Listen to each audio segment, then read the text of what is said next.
All right, good evening. This is the Bedminster Township Committee October 2020 meeting. I'll recognize that we have a full attendance by our Township Committee, meeting remotely. Committeewoman Renee Moreski and I are in person at Town Hall. Committeewoman Gina Fernandez is remote, Committeeman Hickey is remote, and Committeeman Doug Stevenson is remote as well.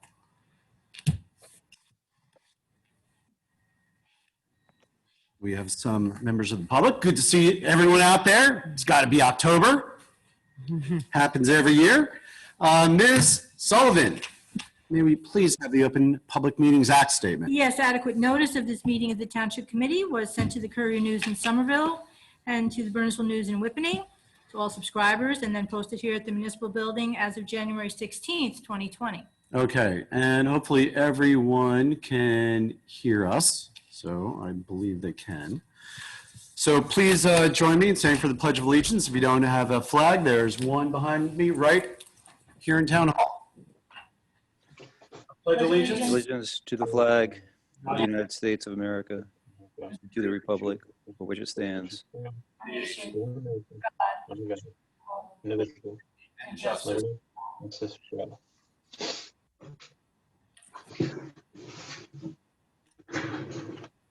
We have 4 sets of meeting minutes to approve. That's the September 8, 2020 regular Township Committee meeting via Zoom at 7, September 8th, 2020 closed session meeting via Zoom at 8:30, September 21st, 2020 regular Township Committee meeting via Zoom at 7, and September 21 closed session meeting beginning by Zoom. There was an issue with the September 8th meeting minutes at the last meeting that had since been corrected. Renee, you checked that and you're comfortable with the way it reads now. Yep. So may we have a motion to approve the minutes unless there's any other comments?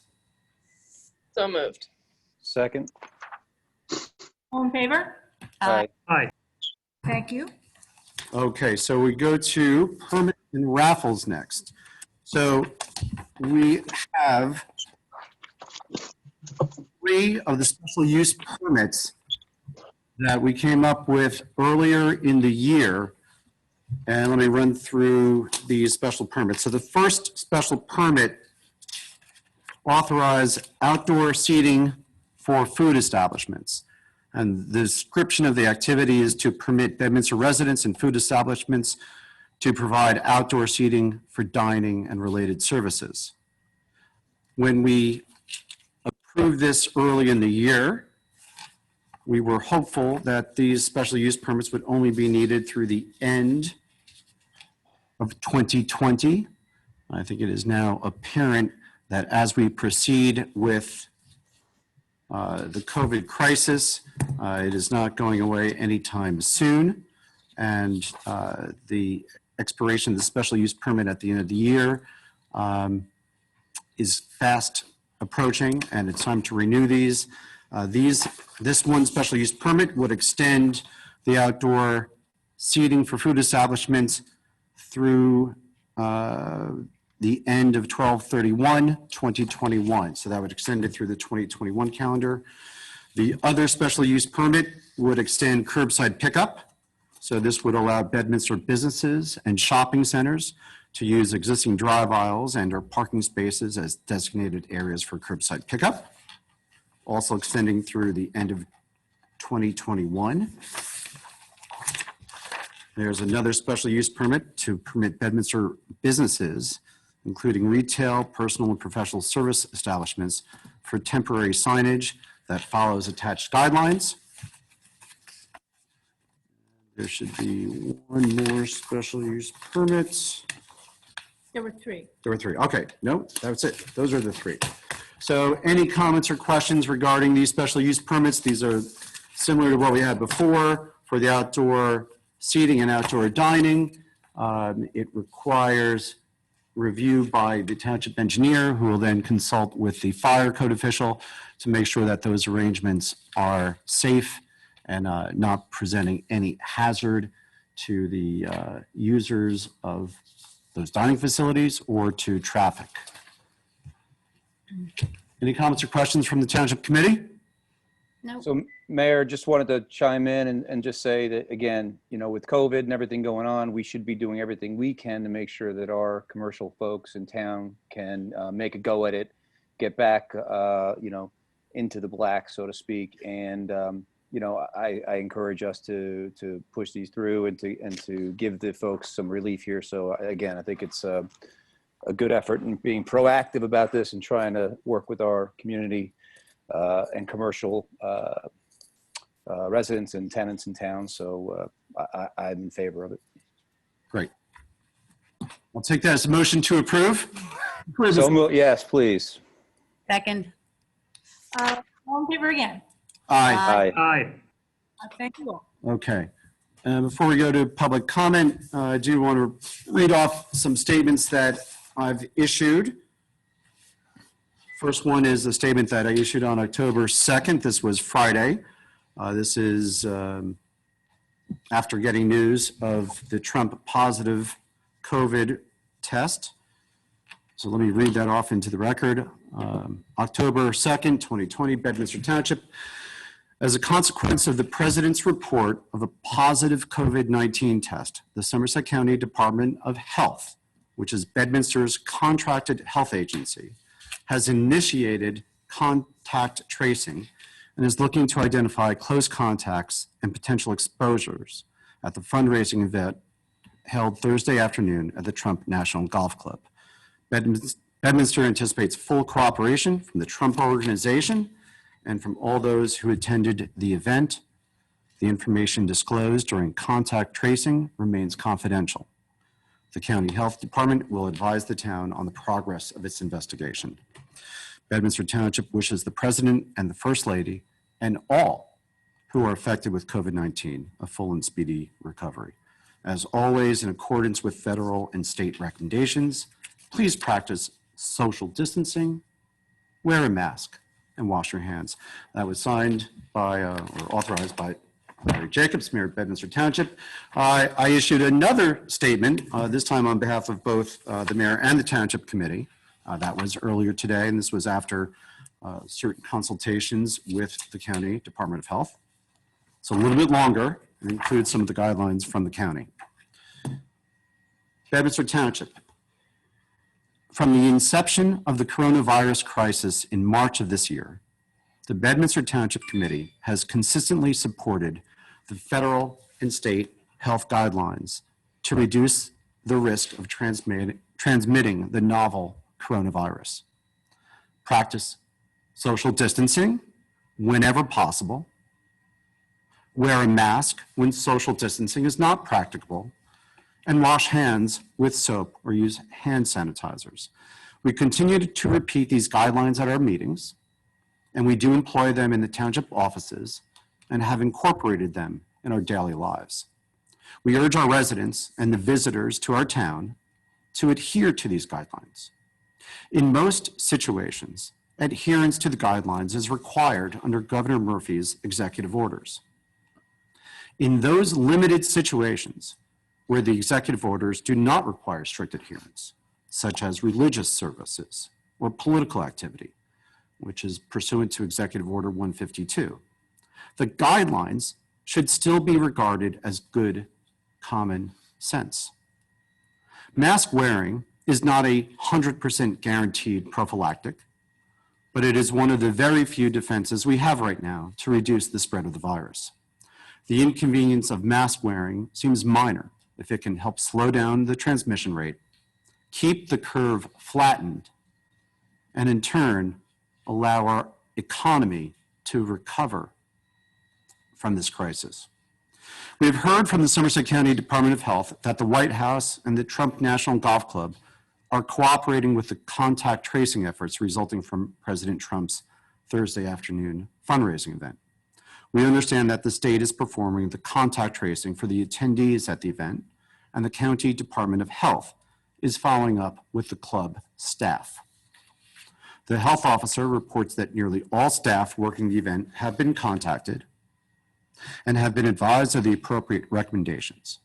We are not aware whether Bedminster residents were in attendance or working Thursday's fundraiser.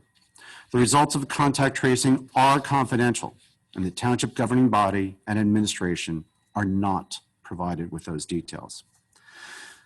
As of this afternoon, Somerset County identifies Bedminster as having a total of 58 laboratory confirmed cases of COVID-19 since the crisis began. That number does not include positive cases reported through rapid or the antigen testing.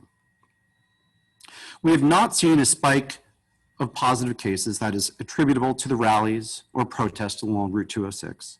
We have not seen a spike that is attributable to having kept our parks open and available to the public. And we have not seen a spike associated with outdoor or now indoor dining. We hope these trends continue. For those who believe they may have had exposure to the virus or have attended any large gatherings, the County Health Department offers the following recommendations. 1, you should self-monitor for symptoms for 14 days from the date of the event, and if you become symptomatic, immediately isolate and contact your healthcare provider.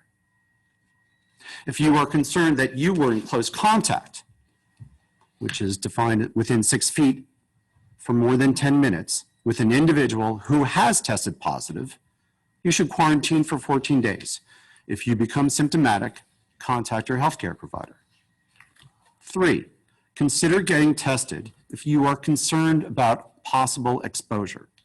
If you wish to be tested, consider waiting at least 5 to 7 days from the date of the event. While the risk is low, a negative test at that time cannot definitively rule out that COVID-19 will not develop. And number 4, contact your healthcare provider if you are concerned about your health. And once again, these recommendations come from the County Health Department. Once again, on behalf of Bedminster Township, we wish the President and First Lady and all who are affected with COVID-19 a full and speedy recovery. Signed by Larry Jacobs, Mayor of Bedminster Township, and the Bedminster Township Committee. So certainly it's been in the news, and Bedminster Township has been in the news. There's been a heck of a lot of requests for interviews and phone conversations and TV interviews and everything else that have been coming into town. We believe that those 2 statements stand for themselves and that the request for questions and further insight are all in there. You can read them on the Township website, Township Facebook page, the Police Department Facebook page, and it's been promoted around. So it's out there, and for anyone who's looking for further insight, read that statement and read it carefully. We have public comments. We do 1 public comment session during these COVID Zoom meetings, and the time for public comment is now. And Ms. Sullivan, we have a whole host of folks out We have there. a lot of people. A lot of people waiting. So Ms. Sullivan, what's the process? I'm asking members of the public that are attending the meeting, you have an ability to, under the reactions tab in your Zoom meeting, you can, wave a hand or put a thumbs up. And if you put up either of those, I will recognize you to speak, give a public comment this evening. And once again, we limit public comments to 3 minutes. And remember, these are public comments. This is not, Okay, this is not necessarily discourse or dialogue. This is an opportunity for the public to make statements, comments to the Township Committee and for anyone else who may be listening. Okay, I see Elizabeth Lackowitz did put up, so if you wish, you need to unmute, and I recognize you. Thank you. Thank you, everybody. I appreciate your attention to what I think is a very important matter to all of Bedminster, not just the Mount Laurel housing. It's come to my attention as a member of the BHHC board that the township has contracted with an agency, CGP&H, thus terminating the contract with the BHHC, which came as a very surprise to us. We knew that Sharon was going to be retiring, And out of the goodness of her heart, she stayed on while we were working on some very important issues that the group has come up with some solutions to. We would like to implement the solutions. These are big money issues. They also have to do with resolving some litigation issues and also some regular housing things that have not been addressed. From my understanding of the master deed and the contract, there's supposed to be a 30-day notice that should be given. And we, as the BHHC, was never given a direct notice. Our inquiries to the mayor and the Mr. Bellardo were never responded to. And we're very concerned about that because now we see that resolution 2020-090 is on the docket for today. And we're very concerned that that's going to be approved when in fact the BHHC had no input whatsoever into that decision or that research. And we're very concerned about what's going to happen when people who are not invested in the neighborhoods, not just Mount Laurel, but also the market value neighborhoods, what's going to happen when they take over. We know that there were some inefficiencies, and we have together been meeting regularly, more frequently than quarterly because it's not enough. And we have some solutions that we want to implement.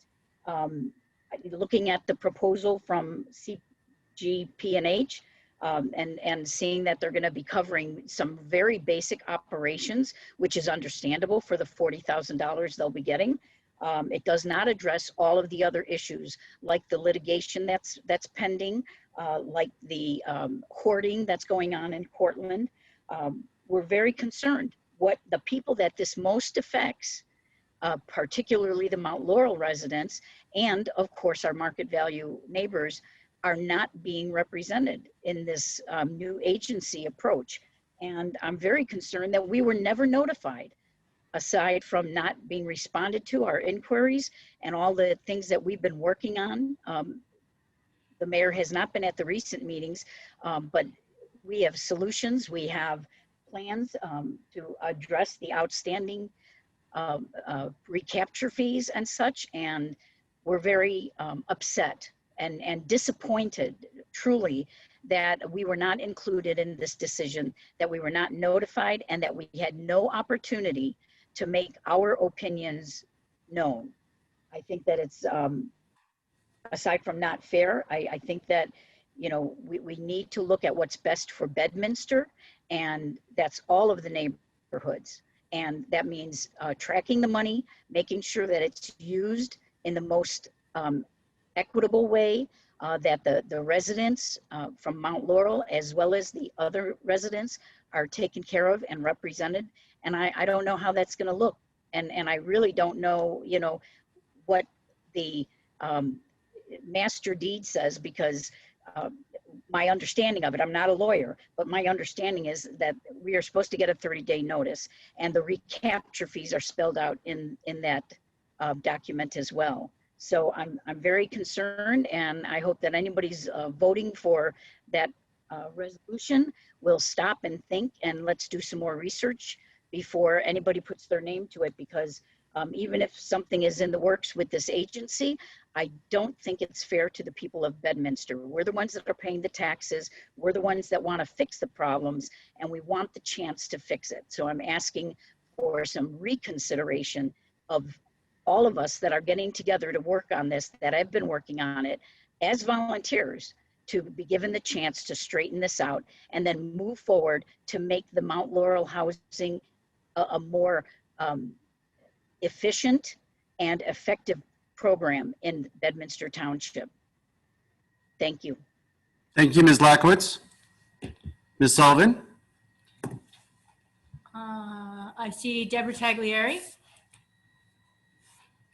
you'd like to unmute yourself. Hi, yes, Deborah Taglieri. I am also a member of the BHHC, and I would just like to reiterate what Elizabeth has said and really ask for the board to reconsider not voting on this tonight, and getting together with the BHHC and listening to the work that we have done, because we have taken a lot of big steps in the last couple of meetings. Again, the mayor was not there to hear all of this, so he wouldn't know what we're doing. But we have taken some steps to correct outstanding situations. And I just think, we only saw this document on the agenda tonight. And so we haven't even had a chance to review it for ourselves, this agreement with the CGB&H. And I do have some questions about it. I won't go long into it here, but just to not have the BHHC, actually, this was just sprung on the BHHC. We didn't know this until today. And this takes effect November 1st, if signed and approved tonight. I would just like to ask the board to postpone that decision and meet with the BHHC and go over what we have done and what Bedminster is looking for. And I don't think moving it from BHHC is in the best interest of Bedminster right now. Thank you. Thank you, Ms. Taglieri. Ms. Sullivan. Let me see if I see anybody else.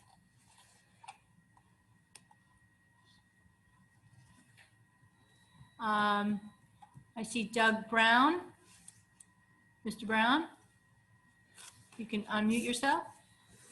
Good evening, everyone. First off, just wanted to say thank you for the opportunity for a few weeks ago to meet with Paul and Chief Rock and Renee to go over the Black River speeding data. Paul had, as a result of that meeting, Paul had taken an action item to come up with a speed bump design. And I understand from speaking with Judy earlier today that he has not gotten back with that plan yet, which is it's understandable.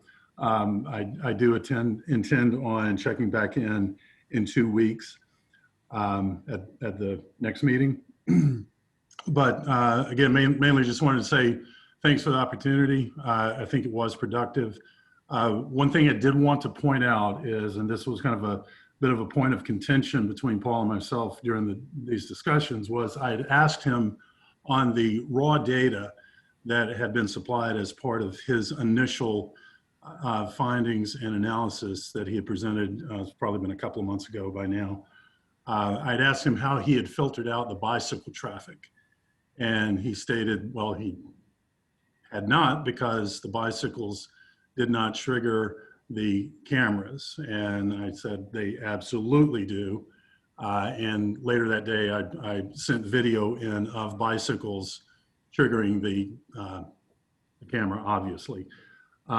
So I think once, fair enough, let's let him come back with the design, speed bump design, but also we need to revisit that overall analysis because that average 28 miles per hour is completely invalid without figuring out a way to filter out the thousands of trips that the bicyclists make.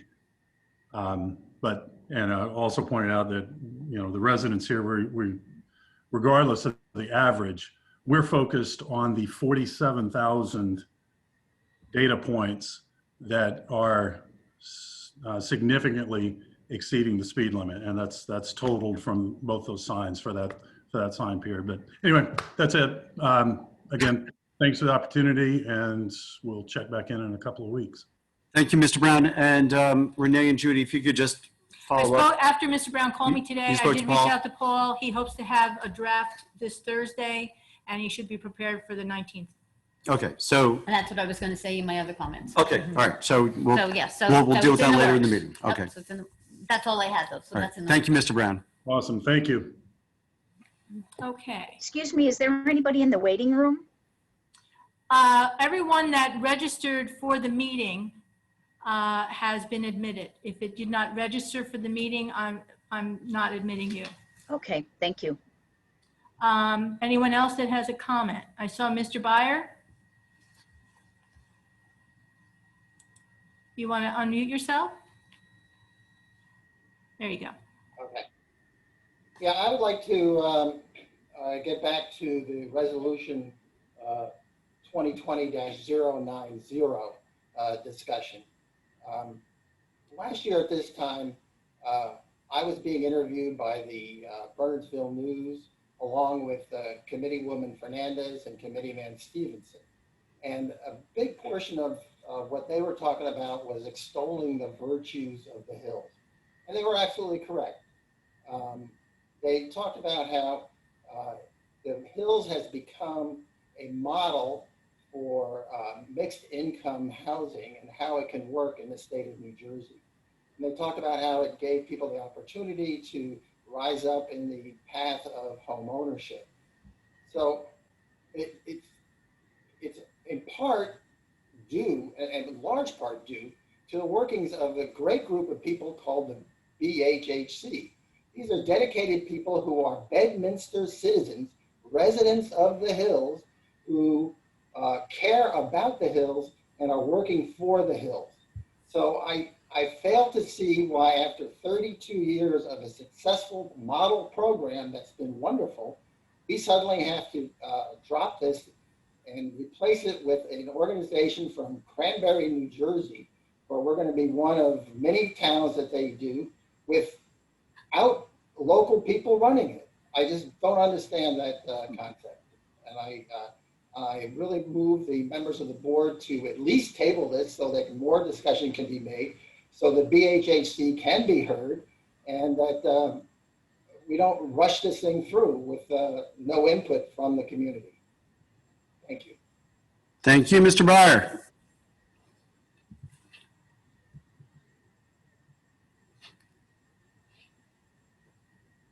Anybody else?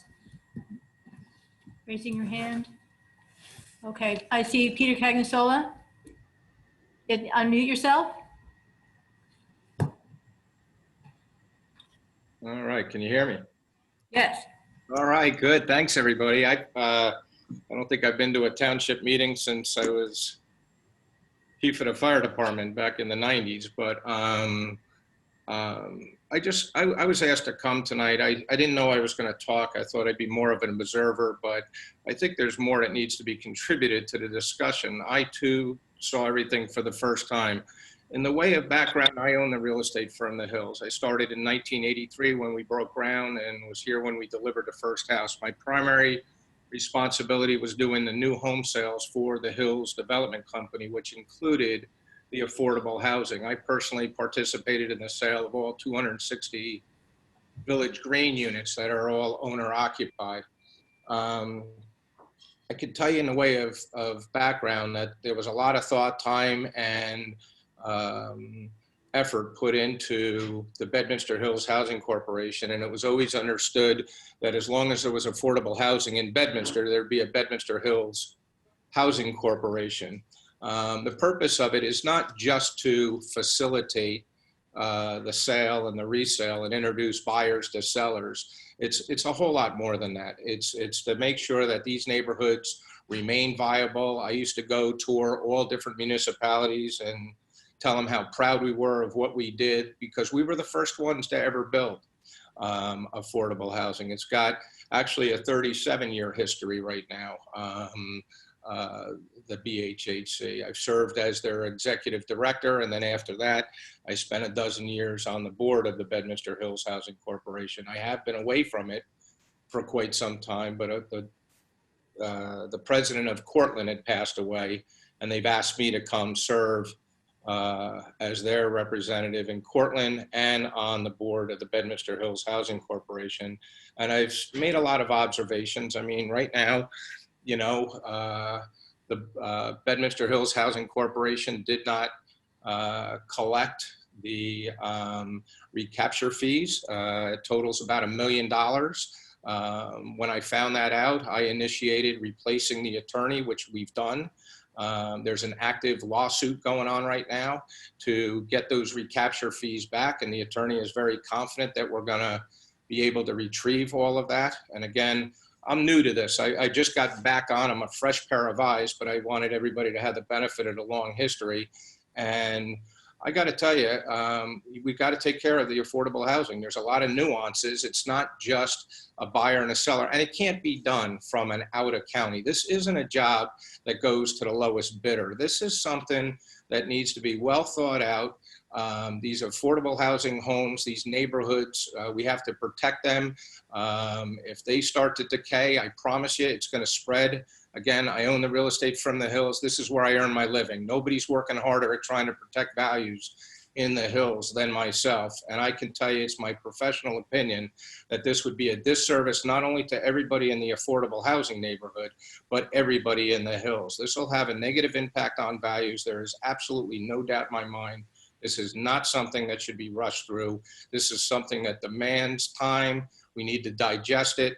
I think, as the ladies have said earlier, that we've put a lot of things in place. We're in the middle of $1 million lawsuit.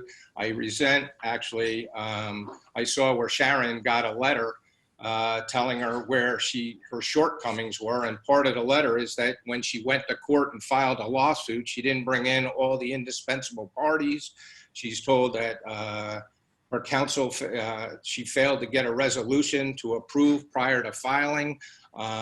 Sharon had nothing to do with going to court. That was not Sharon's idea. The board, from what I understand, had no idea that that was taking place, and to shift the blame over to the BHHC and to farm this out to the lowest bidder is, I promise you, going to have a negative impact. It's going to spread through the communities, and it's going to be something that everybody's going to regret this decision. This is a very, very big decision. It demands discussion. It demands, input. It's not something that should be just launched for the first time to the people that have been running this thing for 37 years, and they see it this morning, and it's going to get voted on tonight. As the ladies have asked, the representatives for the town there's been an attempt to reach out. They've been asked and, just haven't gotten a response. So again, I would follow up with what my fellow members of the Bedminster Hills Housing Corporation have suggested, and that there's a cooling off period here where there can be some input, there can be some discussion, and I want to work in the best interest of everybody living in the hills. Thank you. Thank you, Mr. Cagnosala. Ms. Sullivan. Anybody else? Elizabeth Lakowitz, you have another comment? No? Okay. I'm not seeing anybody else. Okay. Thank you all for your public comment and your participation and for showing up tonight. So thank you all. We will do a quick detour. So we usually start with, after public comment, we go to monthly report discussion by subcommittee chair. And just as Steve did, and I've done it since, start over on the right side, but there's no one over there. So I'm going to start over with actually Renee. And Renee, I'm going to ask you to first give your subcommittee report on the last BHHC meeting. Will do, Mayor. Thank you so much. The BHHC met on October 1st via Zoom to discuss ongoing issues with recapture fees and other issues. The attorney for the BHHC, Sal DeFazio, again recommended issuing Liz pendants and a declaratory judgment in order to ensure collecting the exit recapture fee. Another vote was taken on this measure and passed for Sal to proceed. Sal reaffirmed to the group that the lawsuit being taken against the previous council focuses on collecting the exit recapture fees that have been missed during this time period. He reminded them that the vote had been taken several meetings ago, suggested by previous council to waive this final fee was a protective measure for the council and was ill-advised. The meeting then turned to the discussion of the BHHC being replaced by the town. It began with a comment that an organization that is not from Bedminster would not be as invested in BHHC in making sure the neighborhoods were in good shape or had the right kind of homeowner. But this comment was swiftly cut off as inappropriate. The group discussed the cost of BHHC in terms of value the organization provides for Bedminster. Sharon did mention that she was provided Bedminster's request for proposal for affordable housing services, but she did not submit a response. Circling back to current litigation, Sal told the committee that the town would simply become the plaintiff. Before signing off on the call, Sal remarked that since all members believe they are serving the best interests of the housing program, that they should be using pressure to force the town into keeping BHHC in place. He suggested using petitions, letters to the editor, and the like. As an aside, I personally think we need complete clarification on the ownership of the BHHC funds. It appears that the BHHC feels that the monies in trust belong to them. I was under the understanding that the monies belong to Bedminster. Lastly, at the end of the meeting, one of the members of the BHHC mentioned she will be stepping down and has begun the process of finding a replacement. So thank you, Renee. So the reference to right kind of homeowner, right? Right kind of homeowner. And obviously the BHHC attorney identified that as an inappropriate comment, and you could see where it was heading, and he cut it off. If that was a one standalone comment, okay.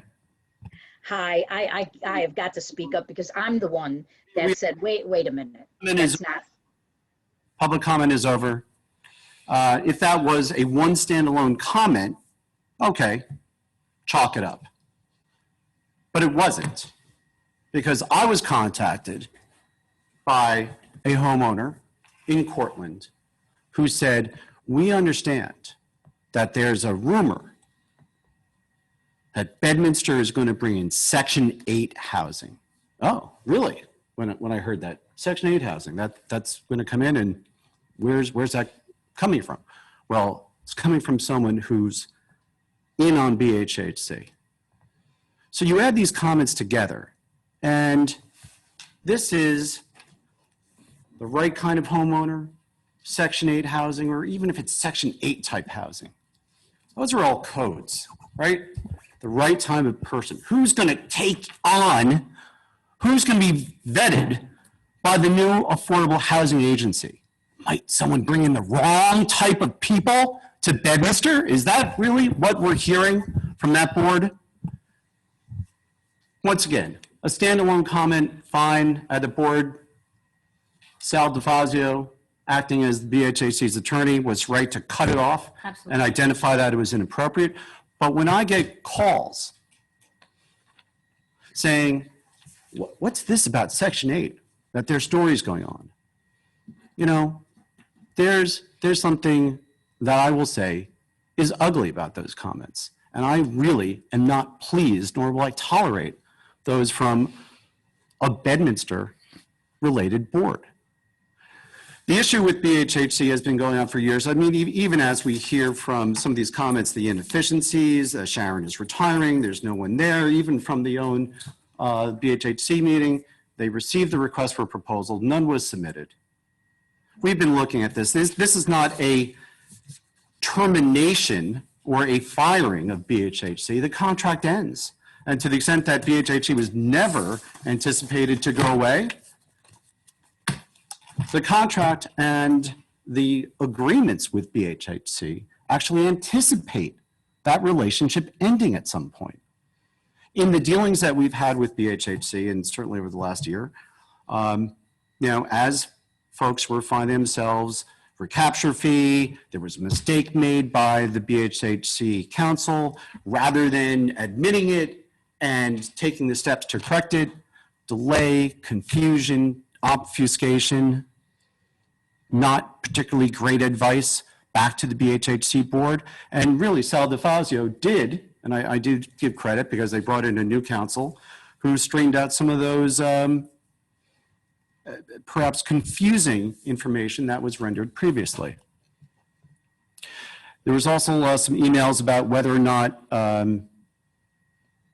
the big bad mayor of Bedminster compelled the litigation to pursue the recapture fees. Well, during the BHHC meetings, those were actually discussed by the BHHC board. A vote went around the room to pursue a declaratory judgment. The attorney for BHHC at the time went back and pursued a different measure. And that's where the litigation went sidetracked. Yes, BHHC has recognized it, and with the new attorney, there are steps being taken, but BHHC for the last several years has been operating as a board that oversees one employee with a part-time assistant. That one employee is retiring. Anything will be new. This entity that Township, and I will turn it briefly over to Ms. Sullivan to talk about how we ended up talking with CGP&H and what steps they've done and how we vetted them. So CGP&H is an affordable housing consultant. They are affordable housing advocates.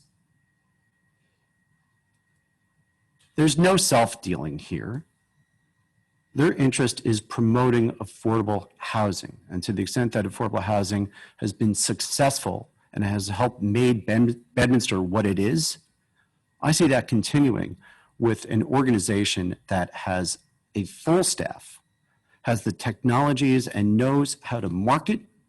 And it's not just the marketing. And even as we heard from some of these members, it's not just buying and selling and listing and qualifying, but it's the other stuff that goes with it. It's the funds that are set up and whether there are dues programs, mortgage assistance, down payment assistance, right? Those programs have been offered by BHHC. Perhaps they've been underutilized because they haven't been promoted as such.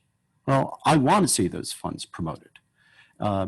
Ms. Moreski made the reference about the BHHC funds. When we talk about those funds belonging to Bedminster, they belong to the Bedminster Affordable Housing Program to be reinvested in affordable housing or affordable housing benefits. Once again, I believe that's something that could be expanded, and I think it is certainly one of the issues that would be put to this new entity. In the event that we proceed with a new administrative agent, that would be effective at the end of the year, BHHC would continue as administrative agent for the rest of the calendar year 2020. And to the extent that there's no further oversight from the town or from residents, that is not true.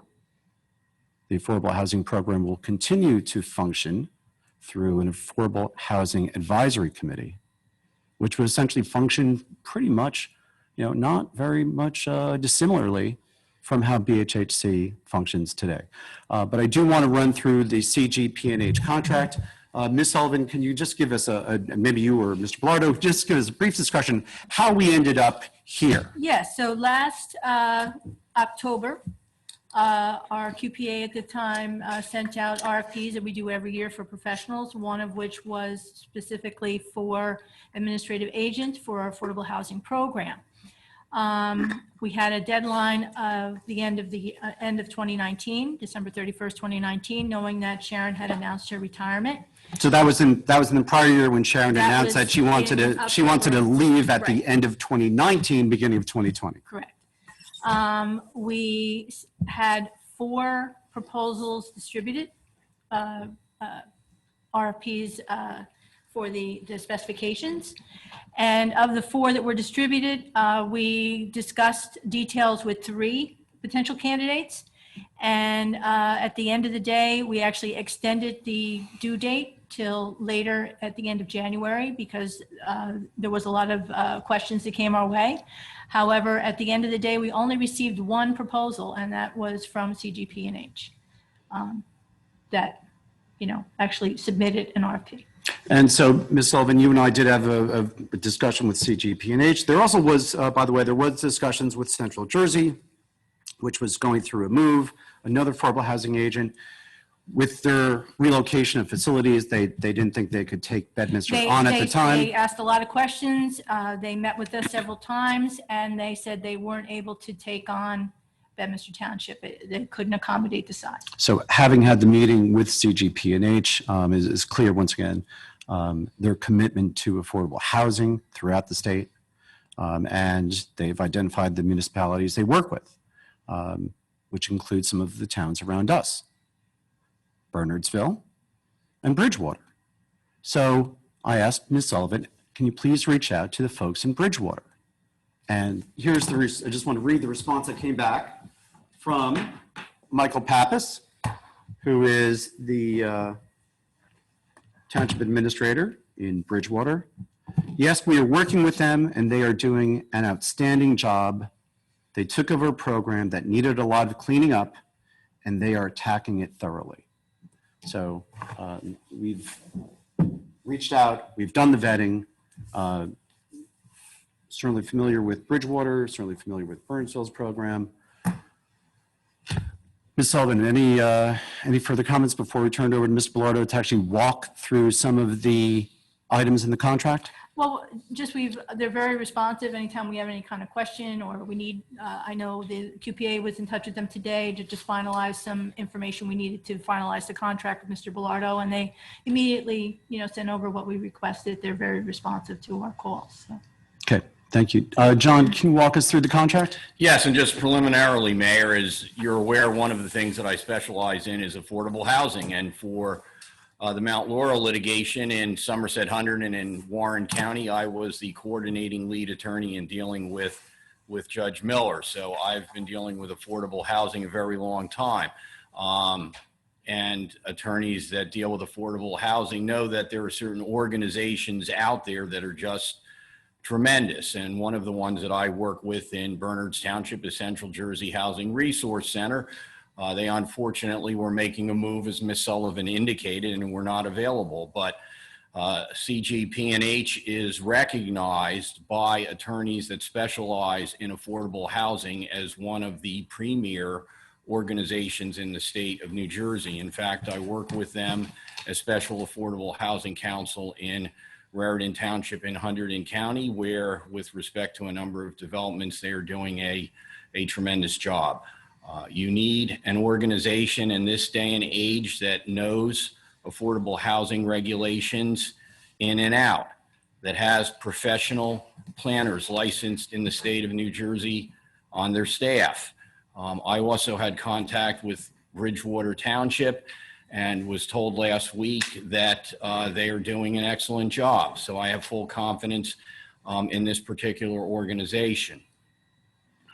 With regard to the existing contract we have with BHHC, as the mayor indicates, it expires at the end of the year after a 3-year term. While there is no notice requirement, in effect, this is the notice that would be given tonight if we adopted this resolution. There's going to be a transition period. BHHC will continue through the end of the year. CPG&H would start on November 1st so that there is an orderly transition. They will not become the administrative agent until the first of the year. They have agreed in this contract that for those particular 2 months, their fee for helping as a transitional agent will not exceed $5,900. When we move into the next calendar year, they will have an initial program setup fee. This is the first year only, not to exceed $2,000. General day-to-day administrative agent services will be billed at an annual fee of $23,400 in monthly installments of $1,950. Reimbursable expenses, which would include miscellaneous and other items, will not exceed $200 per year. There are some transitional items that will be one-time charges, and they will be research on controls in the master deed. They need to get up to speed on that. Affordability assistance program setup and administration, and quarterly meeting attendance, all at $125 per hour and $80 per hour for all other staff. Again, there's a need to reiterate that these funds come from the Affordable Housing Trust Fund that was paid into by developers for this purpose and will not come from taxpayer revenues. So it is a revenue neutral proposal. There will be fees that will be associated with certain of the services they provide that will not be paid from out of that account, including a flat fee of $800 for rental certifications, a $30 per lease renewal fee, ownership fees. As you're aware, most of the sellers do not have real estate agents because it's all done through the affordable housing program. So instead of a 5 or 6% realtor fee, that's not usually involved. To recoup some of the monies and put it back into the program for their services, CPG&H will receive a fee of 3% of the sales price of the home, or a minimum of a minimum of $2,500. So again, the selling homeowner pays the resale and refinancing request fees. 175 flat fee to process a refinancing request, and for any new developments, there's fees that are worked out with the developer. And if you look at the contract, the bottom line, as set forth, is cost to township for these services, zero anticipated cost to the township. These are very reasonable fees. I'm sure the mayor and the committee is aware that the fees that BHHC is presently paying for salaries and its executive director far exceed these fees. So as a result of this, there will be a further cost saving. That cost saving will result in further monies going into the Affordable Housing Trust Fund. Again, a benefit to people looking for affordable housing in Bedminster. The mayor indicated that a number of years ago, we did transfer monies over to BHHC. We set up a number of programs. And as the mayor indicated, these were to help folks with mortgage assistance, down payment assistance, all sorts of assistance. And I think what we have found is that most, if not all of that money has never been utilized. There has never been an outreach or attempt to reach these residents by BHHC. And while I don't mean to cast blame on anyone, you need a professional organization, someone with technology. The fact that they're not sitting here with an office in Bedminster Township, in my opinion, is irrelevant. The world operates virtually now. We hope to improve things. There's a lot that can be done to improve over what BHHC has done. There have been a lot of legal missteps over the years, and I'm not going into detail, that BHHC has been responsible for. I got here in 2007, and I discovered that unlike in Bernards Township, where I've been the attorney since 1998, nobody on BHHC, including their counsel, were extending the affordable housing restrictions for an additional 30 years when the units turned over. As a result of my direction, we have extended and received credits in the last round of Mount Laurel housing, I would say off the top of my head, for 300 units. Those are 300 units we would have been responsible for if we, as the Township Committee and their council, did not step in back in 2007. So I can go on and on and on, but there certainly is market and vast room for improvement with respect to the administrative agent that runs the affordable housing program here in Bedminster. And I believe, based upon my experience as an affordable housing attorney and talking with other affordable housing attorneys and knowing the reputations of administrative agents, that you're getting an A+ agency here. Thank you, John. And so something else I want to point out, and don't talk about it much, but of the 5 sitting Township Committee members, 2 of them have gone through the affordable housing program in Bedminster. So 2 of our committee have lived in Bedminster affordable housing, familiar with the operation, and trust me, they have the best interest of Bedminster and that affordable housing program in mind when they're reviewing this contract, having discussions with you and Ms. Sullivan, and consideration of this resolution to approve the contract. So let me open it up to the Township Committee for questions or comments they may have for Mr. Belardo or Ms. Sullivan. I have no comments, Mayor, or questions. Mayor, if I can just make a couple comments. Can everybody hear me? Yes. Okay. Look, we've got a lot of folks here that have dialed in. It's obviously, this is something that means a great deal of amount to a lot of folks. It's obvious from that. You can see that here. The first thing I want to do, before we take any action here, is to thank all of the BHHC members, both past and present. We always talk about the strength of our township is found in our volunteers and those who fill our boards. So I don't want anyone to leave this phone call thinking that anyone here on the BHHC board member is personally responsible for any of this. But at the end of the day, you can't put the toothpaste back in the tube. And there have been enough things said and enough reports coming back that this move just sounds like it's time. Now, we in Bedminster, from an affordable housing standpoint, Mr. Bellardo, you could speak to this, I'm sure, but we're guinea pigs. I mean, the Hills was the first planned unit development in the state and perhaps even the Eastern Seaboard. So when this development was being built out, people were learning it as they go. And as we've dug into it over the years, in my last 4 years on the committee here, and trying to figure out who has rights to what and how we parse out all these documents, the structure is a bit archaic from where market is now. You have CGPH and the folks that are similarly situated that are specialists. They didn't exist 30 years ago. So the structure that we were dealing with, I think was a bit outdated and needs to be refreshed. I'm not obtuse to the complaints being raised here and some of the issues that folks are raising. And to that, is that not the point of the advisory board, that we will have Bedminster residents on an advisory board overseeing the administrative agent being the proposed CGP&H outfit? Yes, clearly that's the case. The idea is not to take this and stick it to an entity that has no ties to Bedminster. There is a process in place that contemplates your continued review and oversight.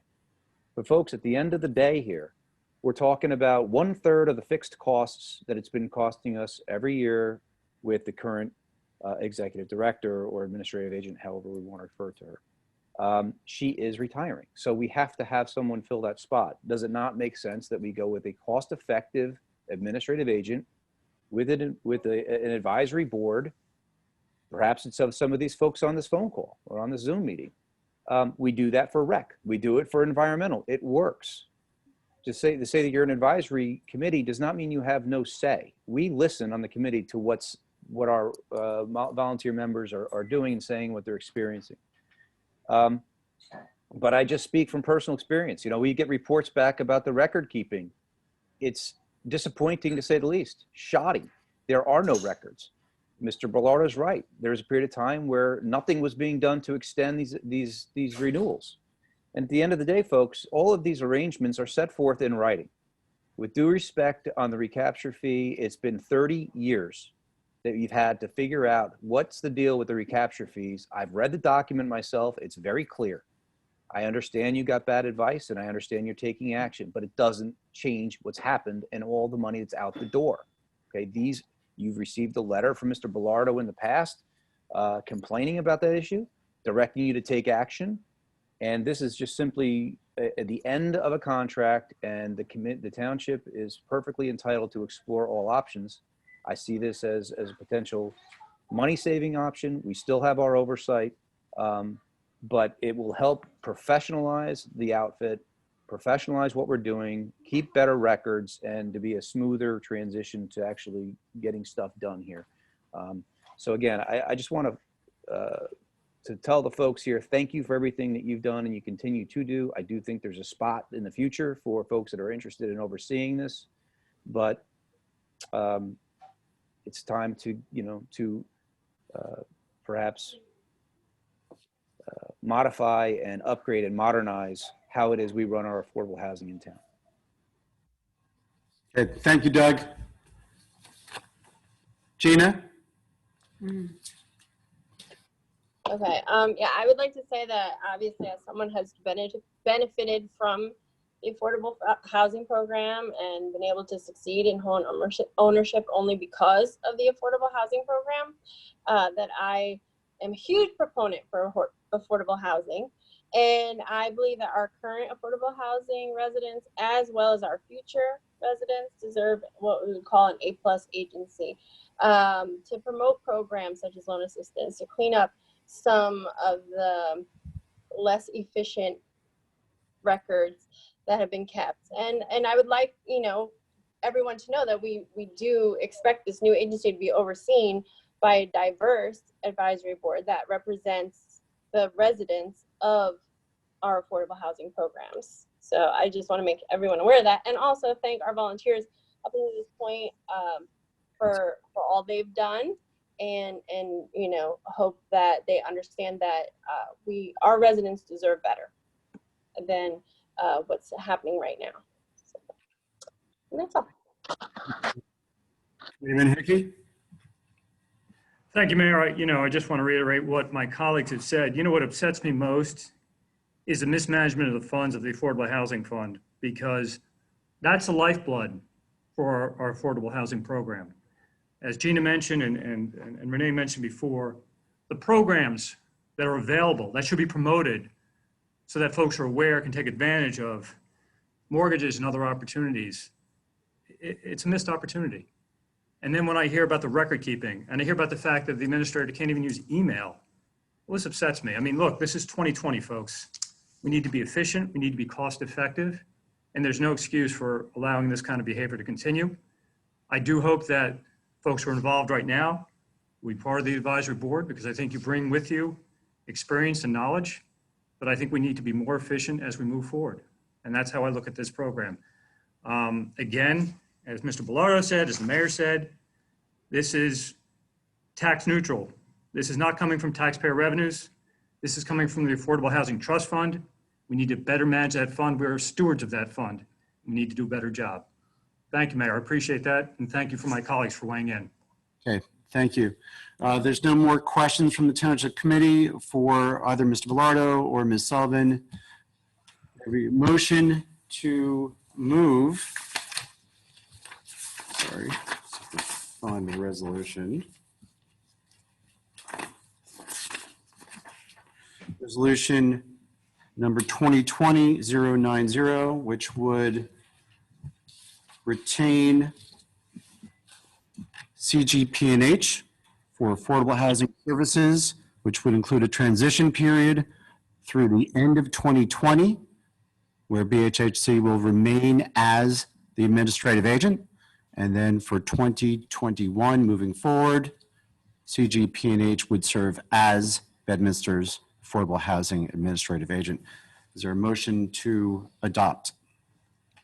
Mayor, I'll make that motion. Second. This will be a roll call vote. Mr. Hickey?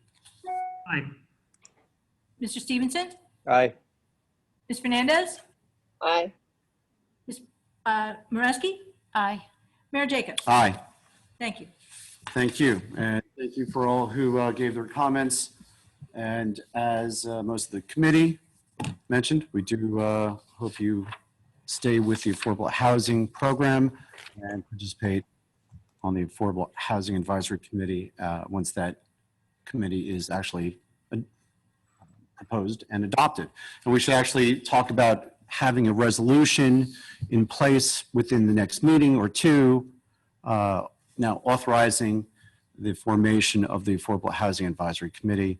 And I believe there are some of the requirements of staffing that committee are once again with representation from the condo master associations and from the affordable housing associations as well. So let's put that, Ms. Sullivan, if you could coordinate with Mr. Bellardo on preparing a resolution for that. And we interrupted, I'm sorry, that was a little bit of a detour because we did interrupt Ms. Moreski on her subcommittee reports. So Ms. Moreski, you have more to report. As Paul Brown was asking about the traffic Doug meeting. Brown, Doug. Paul did respond to me that he is very close. He's just doing some final touches on his proposal. He will finish this week and pass that out to us. And then at the next meeting, I'm sure we'll review it. On the Environmental Commission, there will be a meeting October 7th at 7 p.m. via Zoom. They will be reviewing the environmental impact for a change in the property use at the corner of Lamington Road and Route 206. Richard Ortiz, who's from Dynamic Engineering Consultant, will be presenting the proposal. If approved, then the request will go to the Land Use Board for final approval. Judy, I believe Zoom information will be available on the town website if people want to connect in on the EC's October 7th meeting. We can provide that, yes. That would be great because there might be some people interested in seeing what's going on at that property. We have bumped the review of the garden program to the October 13th meeting. That will be combined with the rec committee. You just want to give a little background on that proposal? The garden? Yes. A couple of our neighbors in the hills have spent a lot of time and effort coming up with a proposal for a community garden, which will include some pollinator garden space, and they are looking to find a place to have it. And they know that there's a long list of things that they need for it, but they're going to come before the town and see what we can come up with. It's very exciting. Thank you. Let's see, real quick for JVH on September 30th on a Zoom meeting, the committee met to discuss colonial Christmas possibilities. As you know, we can't be inside JVH, so we have to come up with some other things. So while the weekend will begin as usual on December 4th with the traditional tree lighting event, the committee is working on some new programs to replace the colonial Christmas regular weekend events, which would include perhaps a video tour through the home that could be shown outside. As we did last year, poinsettia sales, they did really well. We'll have the artillery reenactors, if that's the exact way to put it. We're looking for some COVID food friendly purveyors, and some other things. So stay tuned for additional information. And that's it. Thank you. That's quite a lot. Busy time of year. Committeeman Stevenson. Thank you, Mayor. So DPW update, the striping over at Pluckerman Schoolhouse Park has been, I believe, completed. We're just waiting for John to tell us that that job is completely complete and closed out. On a nice little note there, you know, it's nice to couple the things that we do and the services we put in and with actual uses and benefits. The rec committee, I think Colin's been reporting on this over the last few meetings. The PPAC Gladstone, Bernards, Far Hills, Bedminster kids have all gotten together trying to squeeze in a little bit of a basketball season in the fall as opposed to the winter with the weather. So those courts have been getting quite a bit of play, and the feedback has been very positive. So again, big shout out to DPW and all of those who were integral in getting that done. Okura paving, just waiting for an update from John, but that is still in play. And we are waiting for Paul Ferraro to get back to us on the fixtures for the Hills streetlights. I'll push that and see if I can have a more definitive update for us next meeting. All the debris from the storms, I'm told, has been cleared out. The trimming of the shrubs and trees, that's I understand is also winding down. So if anybody sees issues or has issues in their neighborhoods, please let us know. But we're trying to bang that all out before the fall season's upon us.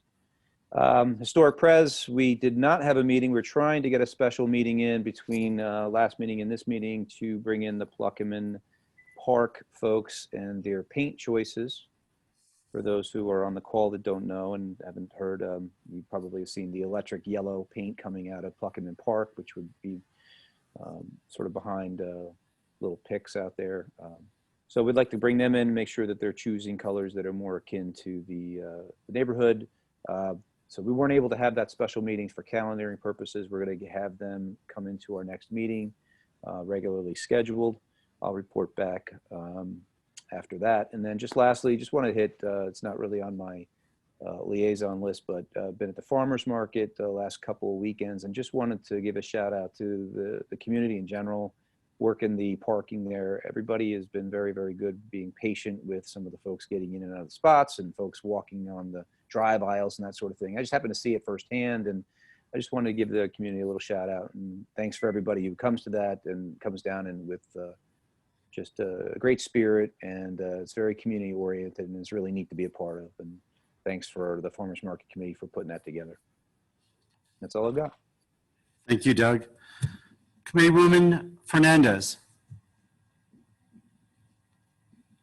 Thank you, Mayor.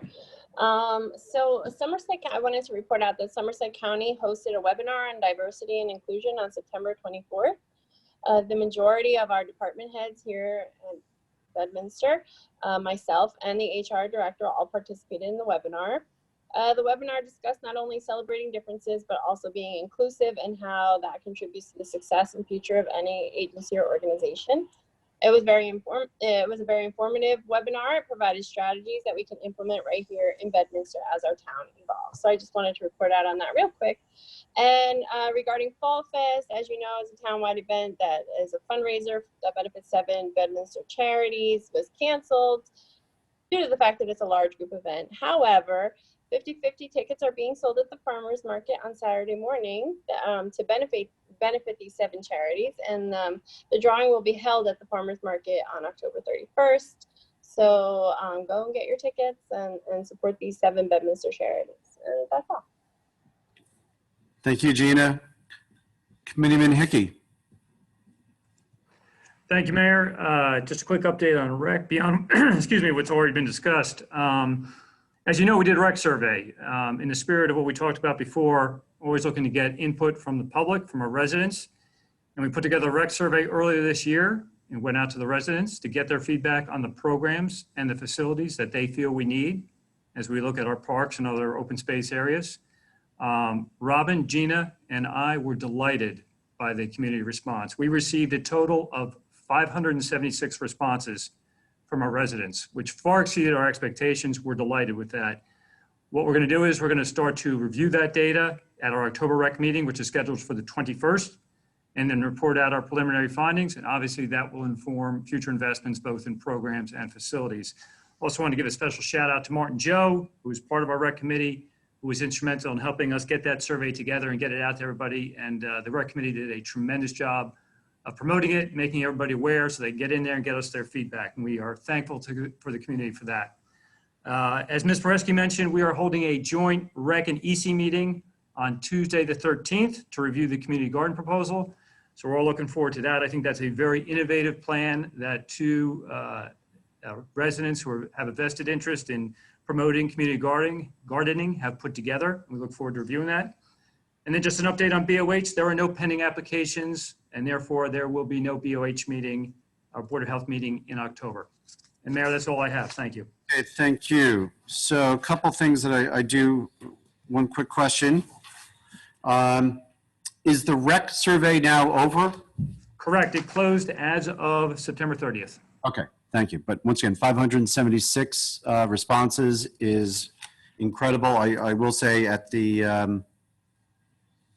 I mentioned that to Marie Crenshaw at the library, and we dropped off some of the information regarding the rec survey so that some of the library patrons were aware of it if they weren't aware of it through the township promotion itself, that they get it from the library and could get really, hopefully, another set of voices providing input on recreation services here in Bedminster.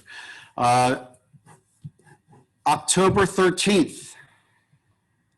October 13th is a Tuesday, and from 10 in the morning till noon, we will be running a flu shot clinic here at Miller Lane. It'll be a drive-through flu clinic. It's something that I mentioned at a previous meeting, but since we have some folks on here, including the Burnsville News, so we want to get the word out that we've asked the county health department, which once again is our contracted health agency, to do flu clinic here in Bedminster. It does require pre-registration, so you have to register. Supplies are limited. The county has only been allocated a certain amount, which they are then allocating to each of the flu clinics. So it does require pre-registration. So please register as soon as you can if you are interested. And once again, it will be a drive-through flu clinic. Once again, being COVID friendly. You stay in your car, stick your arm out, you move on. So that's been done before in town and was successful, and we hope it's certainly successful. And perhaps more than ever, the flu shot is important. Once again, not just for the flu, but to prevent the spread of COVID-19. Board Land Use Board has been busy. They have a full agenda. It was a relatively slow last couple of months, but it is definitely picking up. So among the items that are being considered by the Land Use Board, master plan review, including the discussion for a project at the intersection of 202, 206 and Burnt Mills. So that has been the subject of a last Land Use Board meeting. That was last week. Additionally, there are applications, and just as Ms. Moreski mentioned, an application for a project at the gasoline station on Lamington Road and 206. And the application that's being proposed would include having a drive-through as part of an expanded convenience store gas station. I'm not sure if the auto repair is going to stay. I've heard stories that the auto repair would not stay. But for those who are interested and have opinions on drive-throughs in Bedminster, I urge you to attend and let your voice be known at that Land Use Board hearing. There are other Land Use Board matters that are coming down the pike, including some other properties on 202, 206. Bedminster Farms will be coming back, I believe, in November. And it's really just very busy. Also, for Land Use Board and for looking at zoning issues is, you guys have heard me mention this before, but Bedminster Township working with the county and a grant from the Highlands looking at the planning alternatives for the AT&T campus. Once again, AT&T is still obviously resident at the property, and we hope that they continue to stay.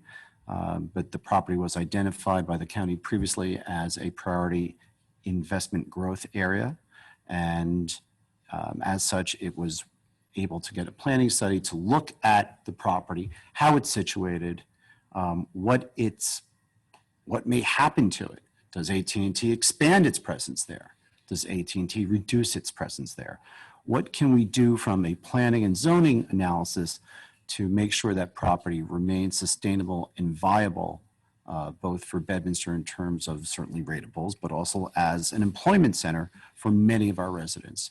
So we are working with the county. The county has selected the Michael Baker and Phillips Price planning firms to assist in that. And we will be having a discussion with those consultants and representatives from the owner of the property over the next several weeks. And once again, as I've said, both at the Land Use Board and here, stay tuned as that exciting study continues.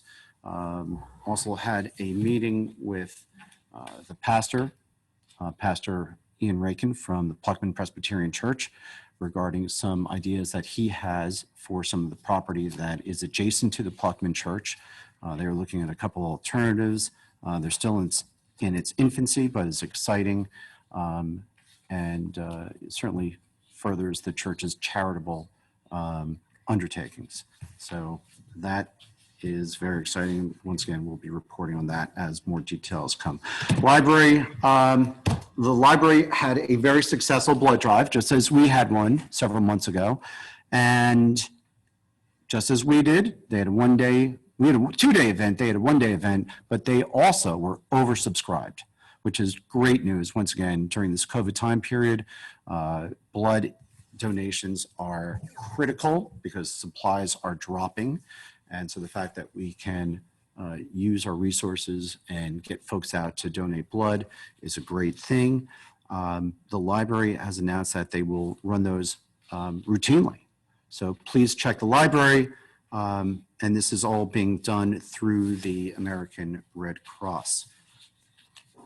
On some other issues, we have a meeting tomorrow with New Jersey Department of Transportation. I requested a meeting with NJDOT reps regarding River Road and the 202-206 jug handle at River Road. You know, just these are personal observations, and certainly I've had this discussion with many of the Township Committee members and other residents. We've seen some accidents, and we've seen some near accidents that could have been very dangerous. And I just want to have State DOT take another look at the way that intersection is configured to see if there's anything that can be done to improve the safety there. It's not that there's anything, you know, tremendous pending issues. I had this discussion with the chief, you know, and it's been stable, but just having personal observations of near misses, and obviously near misses do not get reported to the police. So it's those near misses that we want to prevent from becoming significant, serious accidents and injuries. So that'll be the topic of the conversation tomorrow morning. And that is what I have from my subcommittee reports. Ms. Sullivan. Ms. Sullivan? Yes, sir. May we please have the administrator's report? Couple things. Just a reminder, I passed out the comments from the 2019 financial audit. Just need to review them, make yourself familiar, and at our next meeting on the 19th, we will have a resolution accepting the audit and also seeing a corrective action plan from the CFO that we will review. And then there is an affidavit that will be signed by all the members at that time. So that's just a reminder to review the audit comment page. We're going to be having a meeting later this week on Thursday with the HR consultant, Nancy Somolovsky, to review our personnel policy and employee handbook. She's going to be meeting with all the department heads and going through some other recommendations that come from our Suburban Municipal Joint Insurance Fund. So we have a meeting later this week. The Shared Municipal Court expansion with Berners Township, October 1st, it finally happened. Hooray. We had the 2 Berners Township employees from the court join us. They are now Bedminster employees. And they came over on Thursday, and John Mance took me over this morning to see his improvements over there with the movement forward with the file room and the other improvements with the police department. It's moving along really well. So, Ms. Sullivan, so John Mance is in the building. He's in the room. He's socially distant over there. John, if we could just get you closer to a microphone so you can just talk about what improvements DPW did undertake in that space. So, Mayor, as you know,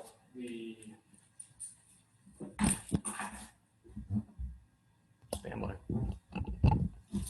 Now you're on. Now the mic is on.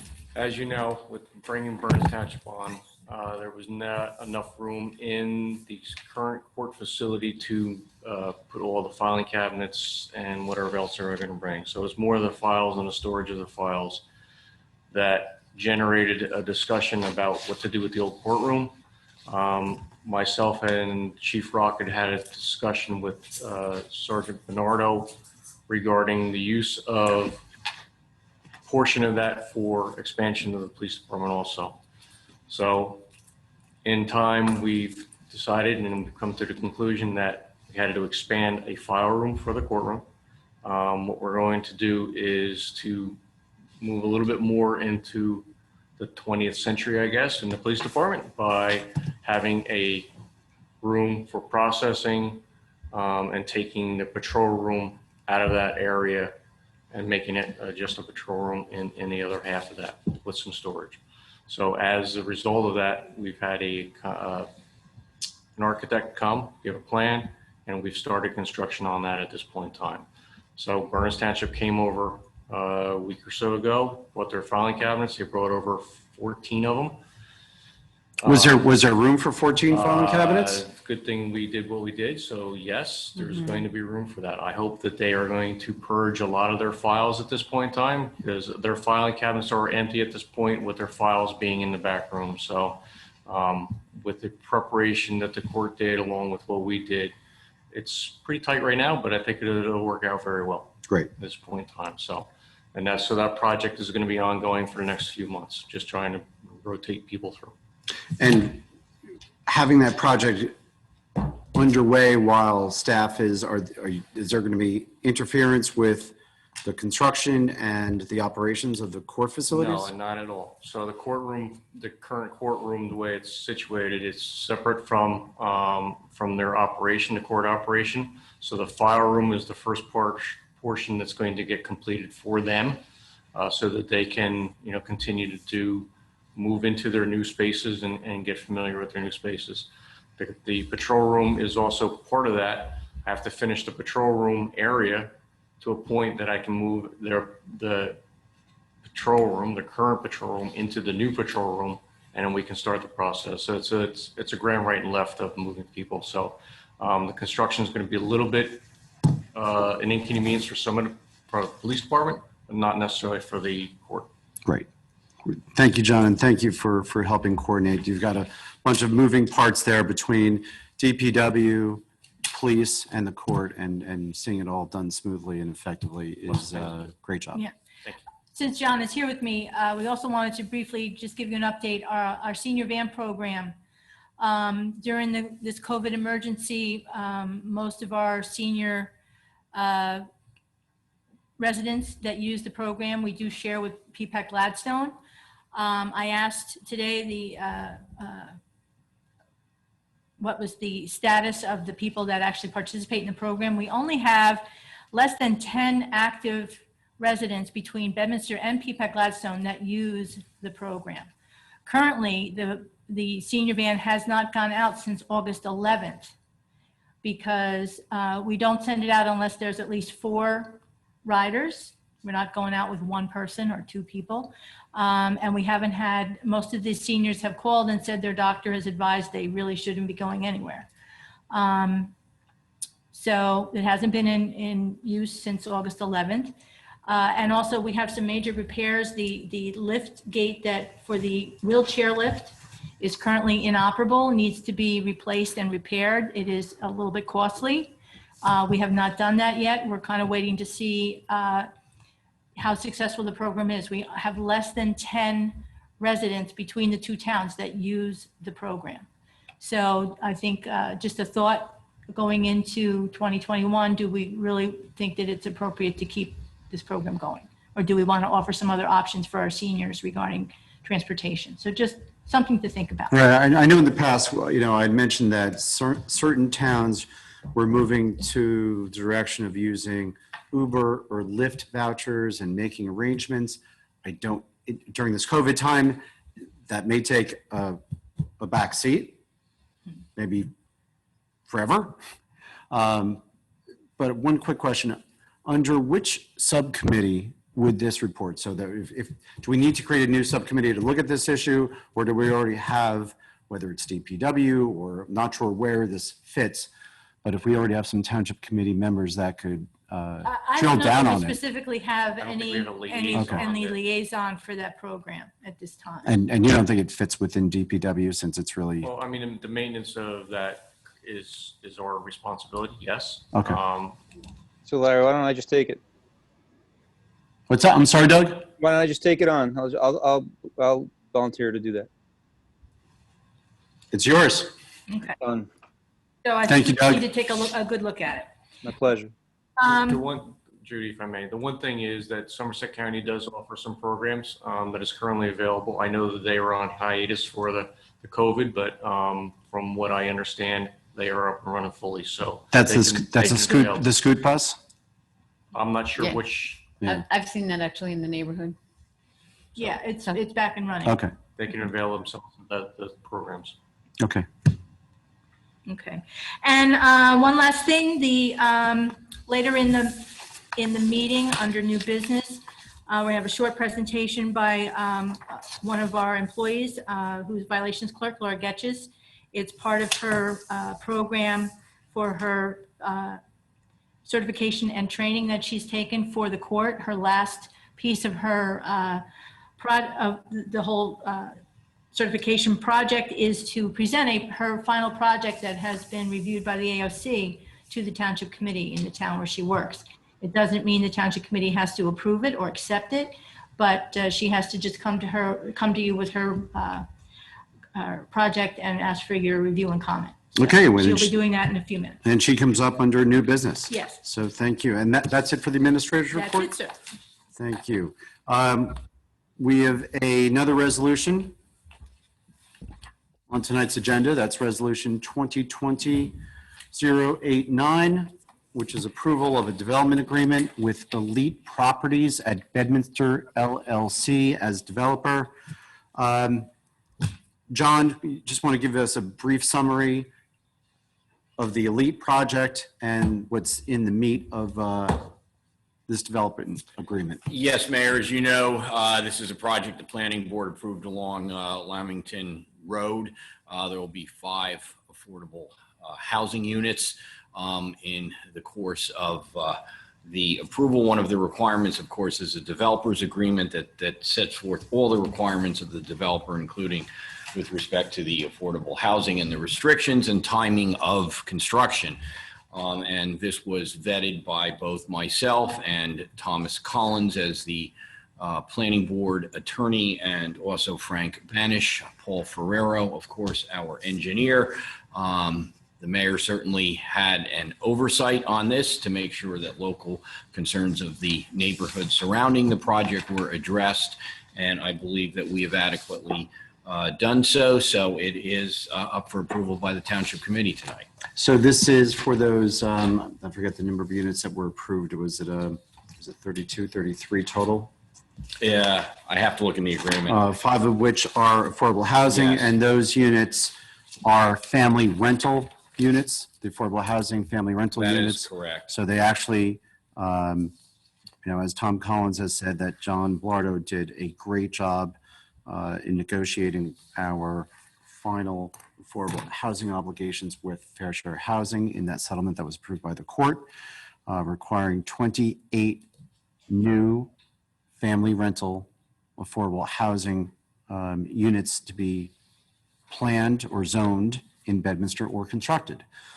So these 5 units at that location certainly We'll count toward that will count obligation. towards that 28 obligation. So one of the things that I had asked for, this was that land use board approval was for the land use board sitting as a zoning board of adjustment.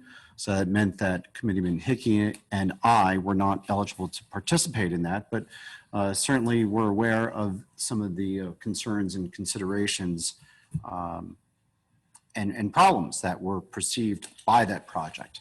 One of which was the proximity of the back of that project to the folks who live behind it on Steeplechase Court. So one of the things that I wanted to see in the developers agreement was a commitment that the first thing to happen as part of the developer's phasing of the project was to put a restriction in place for the back 250 feet.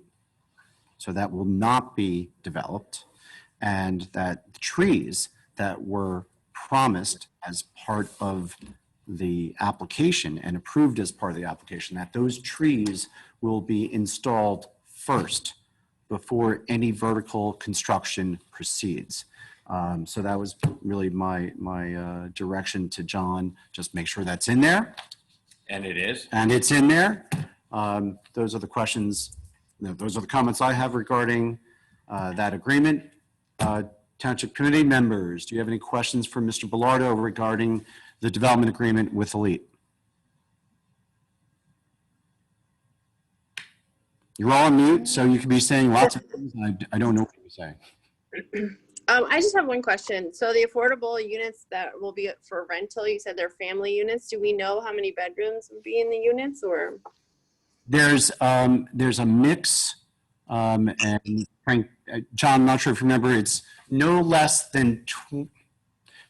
than 20% 1 bedrooms.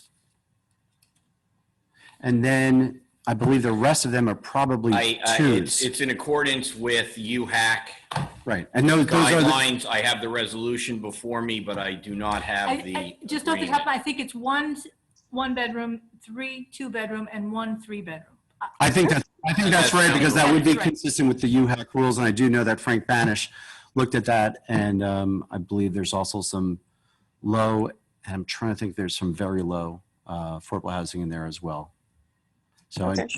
Frank did go through that and made sure that the mix was consistent with the UHAC rules. Yes, under the 58026 rules, as required by the state. Right. Perfect. Thank you.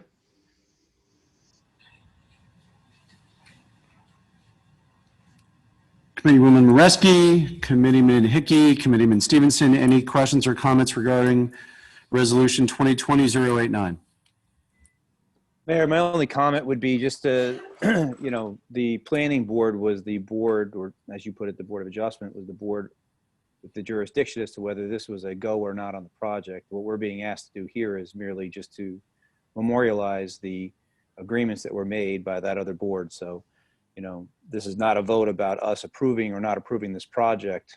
This is just simply us approving the developer's agreement. So, putting aside any feelings I might have about the project, we're just going to go ahead and vote on the agreement itself here, right? Correct. That's correct. Okay.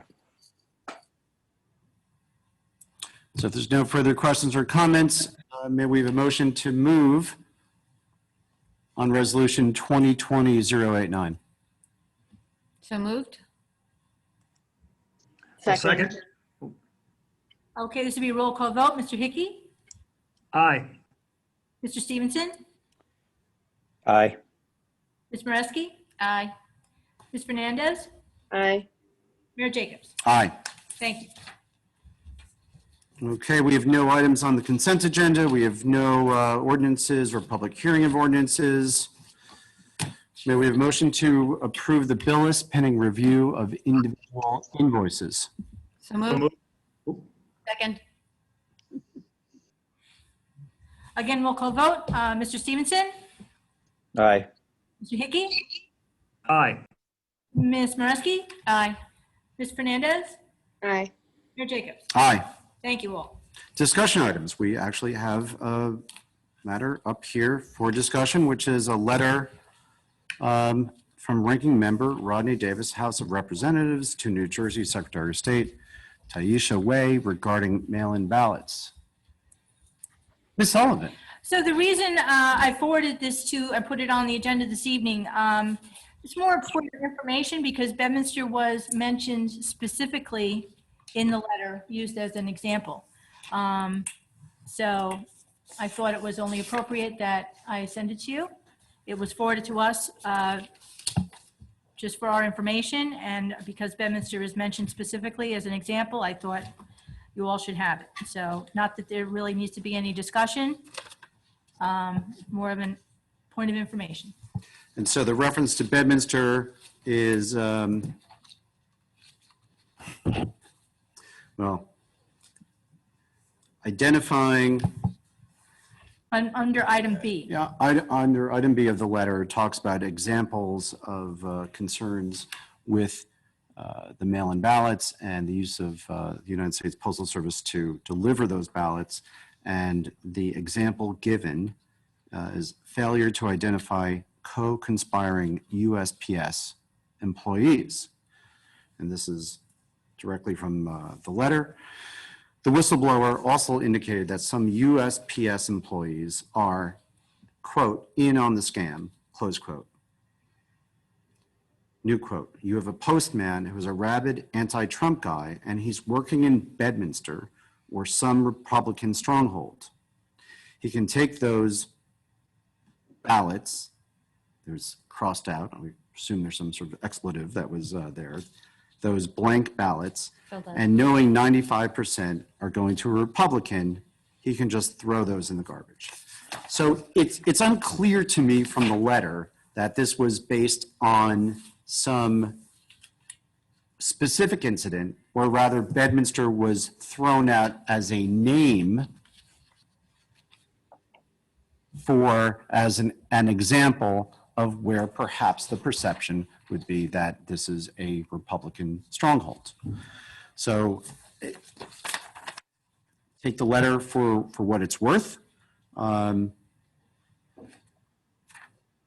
Frankly, there's really not much more to it, and just ask that the secretary of state of New Jersey be aware of these types of references that may be out there and the concerns with mail-in ballots. So Ms. Sullivan, I don't know that it certainly doesn't require action from the Township Committee.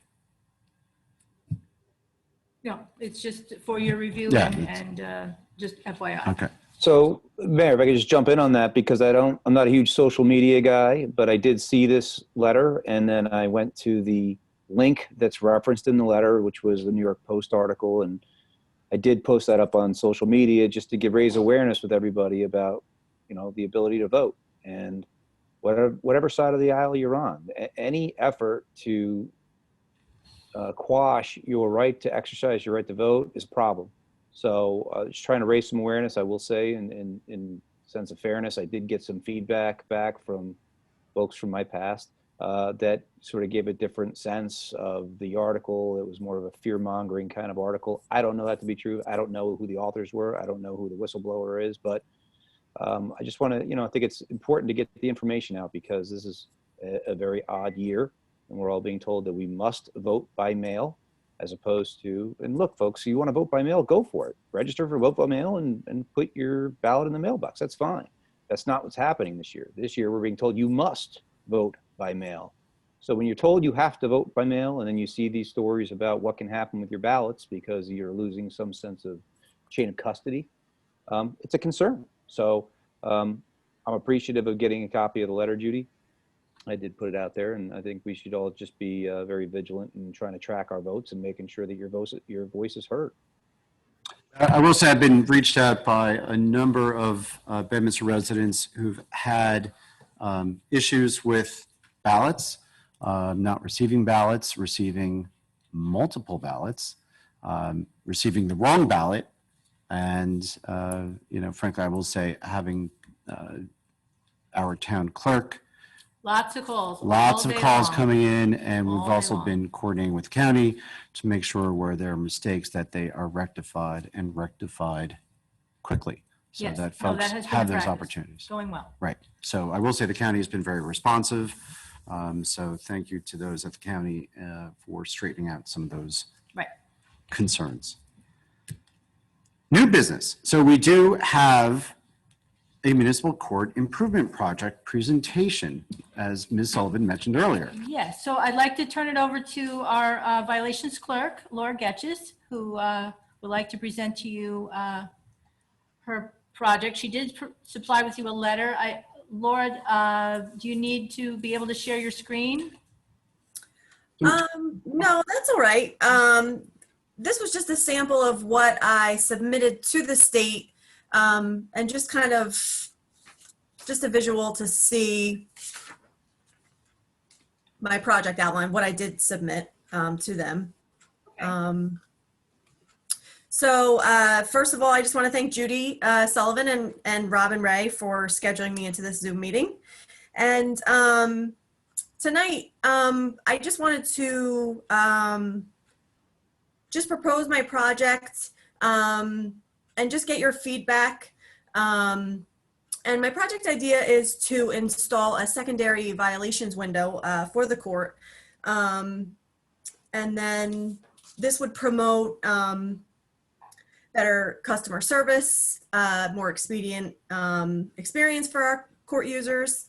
Again, it doesn't have to be approved by, essentially approved by the mayor or the council, but I just wanted to submit that idea and just take in any feedback or constructive criticism or any ideas that you would have regarding that project idea. Thank you, Laura. Laura, are you seeing a need for it, or are you seeing a backup at the window? So before COVID hit, yes, absolutely. And the court, one of our main concerns is customer service. They are, very important to the court. We try to give them the best experience that they can obviously have. I mean, coming to court really isn't ideal for anyone. So yes, when we were having court, and if we ever do get back to in-person court appearances, I would assume with the addition with this new court, that the lines could just potentially get longer. Well, I think part of this was with the fact that Berners Township came on board. Now we're not serving, 3 towns, we're serving 4 towns, so. Yes, absolutely. So basically, where the window is now, that office, there is room to install a secondary window there. So basically, what I need to do, my proposal is you need to propose something that would better your court, better for your court users. So this was my project idea, and it was approved by the state, but I just wanted to present it to yourself, the mayor, and the council members to see what your feedback is with this project idea, and if you think it would benefit the shared courts of Bedminster. Okay, thank you. John, what are your thoughts on pulling you back to the microphone? So I've spoken with Laura about this and she's asked my opinion. And being in the building a number of days when there has been court, there is a backup of people trying to pay, trying to just get information. So the addition of another window, a customer service window next to the one that's already installed would be an absolute benefit to the patrons of the court and also to the court staff. It's very difficult for the court staff to work out of one window. It'd be easier to do out of 2 windows at this point in time. So that would be 2 violation clerks in that one space? There currently is. When Okay. they were doing in-house, when they were having court sessions, there was always 2 people in a room at the same time. So what I'd like to recommend is, so the shared court committee is me and Doug. So Doug, if you could perhaps, when you get some time, maybe if you're looking at the senior van, also to meet with John and Laura on that space. Maybe we could, can't put a register in the senior van. But, Doug, if you could come out, take a look. And if this is something you think is merit, then it's something that we can bring back to the Shared Municipal Court Advisory Committee to get the buy-in from all the other towns participating in the shared court. Be happy to, Mayor. Okay, thank you, Doug. Sure. So I believe what Laura is trying to do is this is her project she needs to do for her certification. She needs to present this project, and this is her idea to make it better. So the township does not need to act on it per se, but she would like some kind of approval, obviously moving forward, that she presented it, and it's a good idea for her project. Okay. Laura, is there any extra credit if we adopt it? No, Okay. there is not. But yeah, so just briefly, to become a court administrator, there are 3 phases. The first phase is 4 levels of classes you need to take. Then the second phase is a written exam and an oral examination, which I have completed, and now I'm just in my 3rd phase, my project proposal, and then ultimately the submission. So just through my proposal, I guess it would be, this is just an envision of how I can better the court. And in my proposal, I just wanted to present this project idea to Judy, yourself, Mayor, and the Town Council, just for feedback. If you indeed think that it would benefit the court users, or you don't think it would be cost effective right now, or, any feedback that you have would be greatly appreciated. I'll speak if that's okay. So at first I want to say congratulations to you for completing your classes and for completing your exams and passing your exams, and for now your proposal. I do believe that my feedback would be that it would definitely benefit customer service and be able to provide quicker customer service. And also, we don't know when we will reopen, but when we do, we might need to provide additional social distancing. So that would also then facilitate that a little bit easier, because people would then have two lines they could form in. I have a question. Would your plan need additional staff to man the window, or? So no, it would not, as John Mann stated. So right now there are two court employees working in the office, and we're a little bit on top of each other trying to manage the window. So if there were two windows, you know, essentially one employee could man one window and then the other employee could man the other window, you know, making a quicker service for the court user. Right, then so that would make it more efficient, and also you'd be able to social distance a little bit easier because you wouldn't be on top of each other. Absolutely. And it would not cost us any additional funds other than the placement of the windows, what you're saying. So I think it's a great idea. So thank you for that. Thanks for coming to present to us. Thank you. Laura, what's creating the backlog in that office, especially as we transition to bringing burners in? Is it handling the cash? Is it, we're not doing, I forget where we are on credit cards. No credit cards yet for the court. No credit cards yet. Is that something that if we do transition to credit cards, you would think that would also take some of that pressure off of you guys? Yes, absolutely. I think it would be a little less paperwork. We'd still hand them a receipt, but now, you know, the process is we would have to set them up on a time payment, which would allow ability for them to pay online. If we just had the ability right out for them to pay at the window, it would definitely cut time down as well. Okay. All right. Thank you. Anything else, Laura, that you need?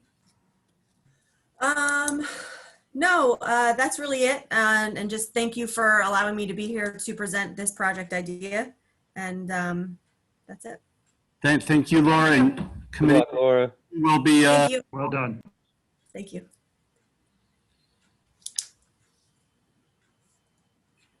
Okay, that brings us to old business, COVID-19. I think we've covered that already. Short-term rentals, there's going to be really, frankly, nothing going on. Engine braking. I did actually on engine braking. Engine braking, you have something. Actually, resident up who actually lives behind Church of the Hills on Union Grove Road called with complaints about engine braking coming down. I think it's called Lucian Hill. Unfortunately, Lucian Hill is in Chester Township. So in speaking with this resident, I gave her some contact people in Chester Township, and she was going to reach out to Chester Township about engine braking coming down that hill. I told her that we had placed a sign, you know, further south on 206 that seemed to alleviate some of the problems, you know, some of the time when it's there. So she was going to suggest the same kind of idea to Chester Township. So Great. All right. Thank you. Pluckman Park, this is once again the code violations that we directed be investigated by code enforcement. And John, are you aware of any further updates from Mr. Haggerty? None. No? Okay. And Judy? I did any get a call updates? today from the property manager of Pluckman Park. Had some ideas of making some improvements there, and he was going to get back to us with a more formal proposal. So. Okay. Hey, Judy, could you give me that contact information to make sure that he can show up to our HPC meeting? Sure. Joe Haggerty, I think, has it too, but I can forward that to you. Thank you. So once again, it'd be very intriguing to see improvements made to Pluckman Park. So if this was, Judy, the person who reached out to you is the property manager? He's the property manager, yes, for the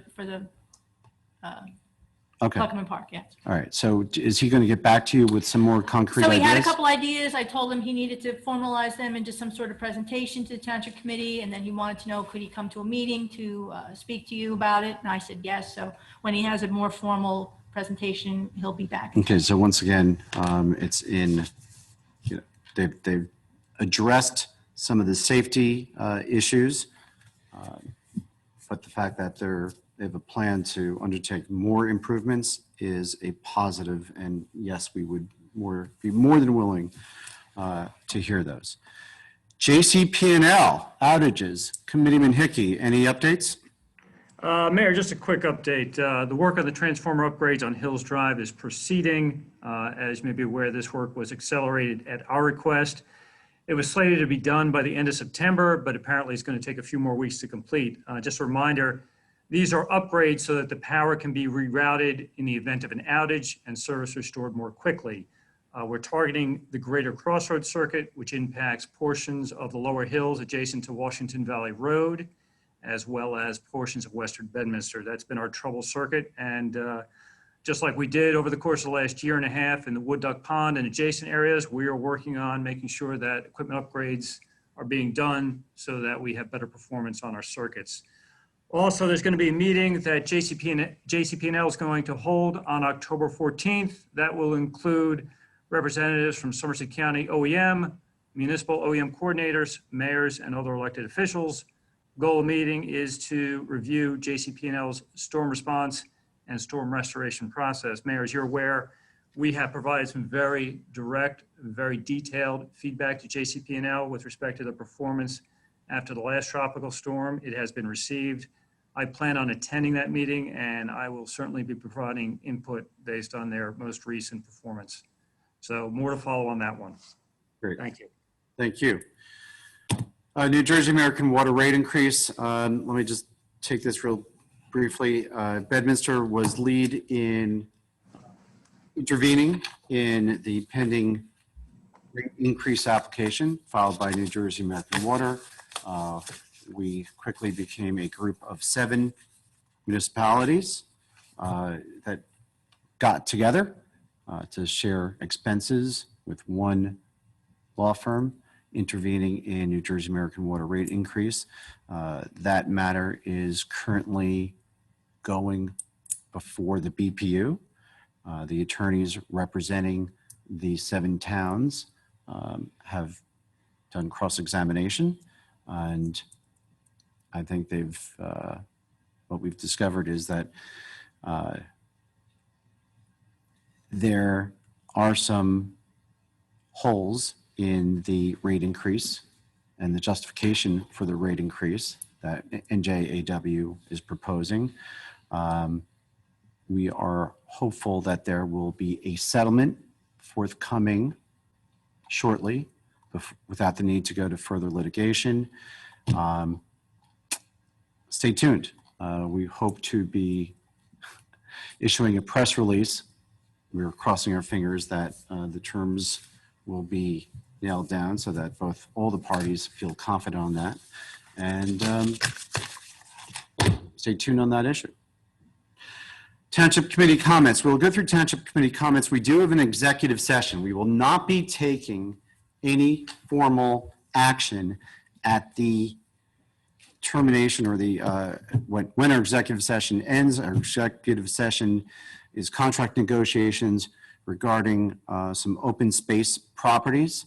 We'll have a presentation by New Jersey Conservation Foundation, but since we are discussing contracts, that is a matter reserved for executive session. So we will go through Township Committee comments, and at the end of Township Committee comments, we will adjourn and go to executive session. We will not be returning to public session. Once again, we will not be taking any formal action. So I will go around the Zoom screen and ask for Township Committee comments, starting with Committeeman Stevenson.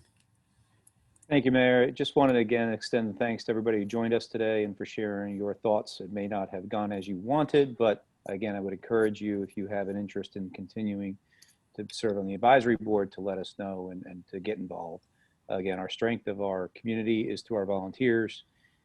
And there's no reason why you can't continue to do the good work through that advisory committee. So we hope that you take us up on that. But again, thank you, everybody, and stay safe. Thank you, Committeeman Stevenson. Committeeman Hickey. You know, it's always tough act to follow Committeeman Stevenson. I have no further comments, but just to say what he said, because he's absolutely right. The fact that we have folks on the call tonight, we're getting input, feedback, we always welcome it. We'd like to hear more, so thank you. Thank you. Committeewoman Mareski. Oh, thank you, Mayor. And it's really hard following those two gentlemen. But as the personal liaison, or the Township Committee liaison to BHHC, I know personally how hard you guys have all worked recently, and you've been getting things done. So even with this switch, I would really invite all of you to stay on in the advisory committee capacity, because I think your experience is invaluable to all of us here in Bedminster. And thank you, everybody, for coming out tonight to talk to us. And hopefully we'll see you next time when it's just a good time to get together and not have to be getting angry about something. Committeewoman Fernandez. Thank you, Mayor. I always have comments. It was very nice to have people at our meeting today, and thank you to all of our volunteers for your time and energy, just making our town a better place to live. So thank you for everything you've done.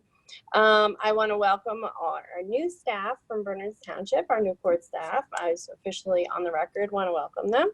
I'm very happy that we're hosting this drive-through flu shot clinic. I never even heard of such a thing, a drive-through flu shot. So that's very exciting. So just encouraging people to get a flu shot if that's something that you do. And just a reminder to our residents that there is a ballot box here at Town Hall that's secure and video monitored. And Somerset County picks up our ballots daily. There's still a lot of confusion. People don't know where to vote or when to vote. And if they're concerned about, like that letter said, something happening to their ballots in the mail, they could always just drive down to Town Hall, and there's a ballot box right out front, and that's where I place my ballots for the same reason. So, and that's all. Have a good night. Great, thank you. So I do want to just talk about the voting process. So once again, you can vote now. Everyone in Bedminster should have received their ballots. They can vote now. They can mail the ballot.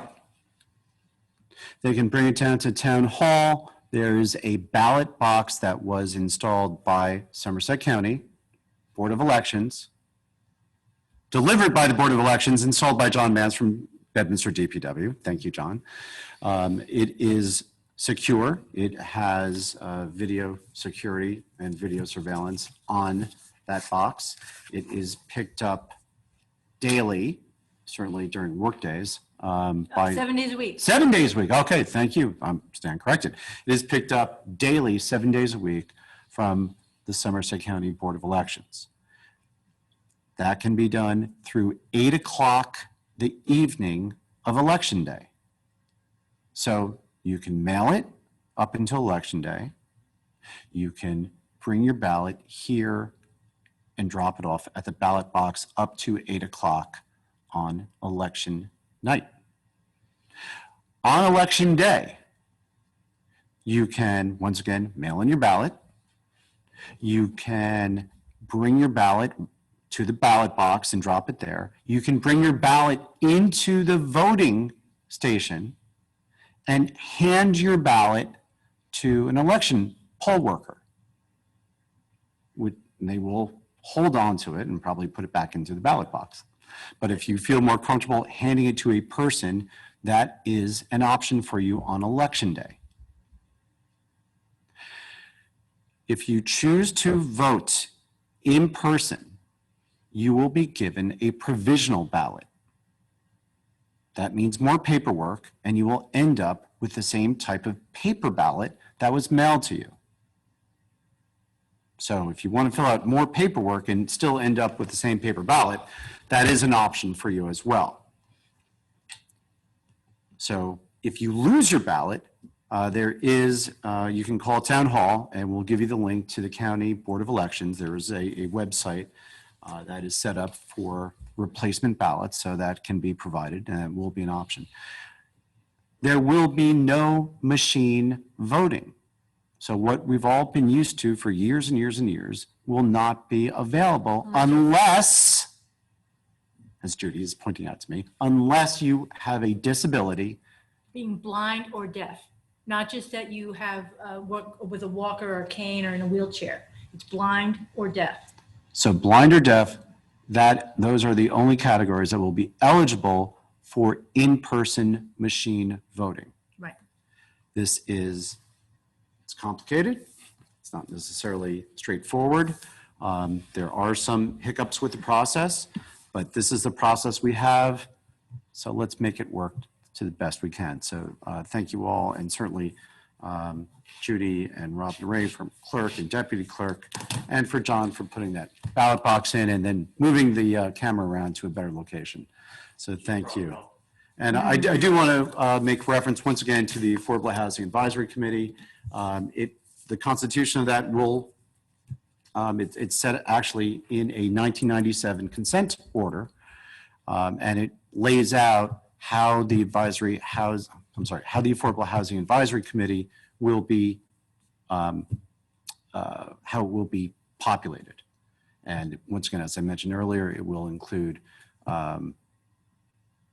reps from the Master Association, reps from the individual condo associations, and appointees from the mayor. And that is set up in the 1997 consent order, which provides specifically for what happens in the event that the relationship with BHHC is over.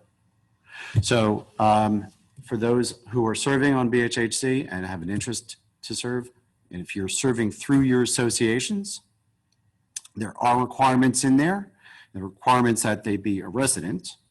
So it's not just, at least from the associations, they do have to be resident. I think we can make that, certainly, John, if you can make that available. Mayor, I think you reiterated that perfectly. There was an order entered in 1997 by Judge Serpentelli that did envision that the township at some time could substitute an administrative agency for BHHC. And the parties at that time incorporated in that order that there would be a BHHC advisory committee. And the order mandates the representatives from the various village neighborhoods. And so that's all in writing. And as you indicated, anyone from those neighborhoods that would be interested in participating, provided they meet the requirements for that neighborhood, should probably certainly, I would think, contact Ms. Sullivan. Ms. Sullivan has a copy of the order. It's a public document. It's available for anyone that wishes to see the document. Absolutely. Okay, thank you, John. And that's what I have for my committee comments. May we have a motion to adjourn? We will go to executive session. Once again, when we do that, we'll adjourn tonight's meeting. Is there such a motion? So moved. So moved. All in favor? Aye. Aye. Aye. Thank you all. And for the Township Committee members, please join in on the executive session Zoom meeting. Thank you all.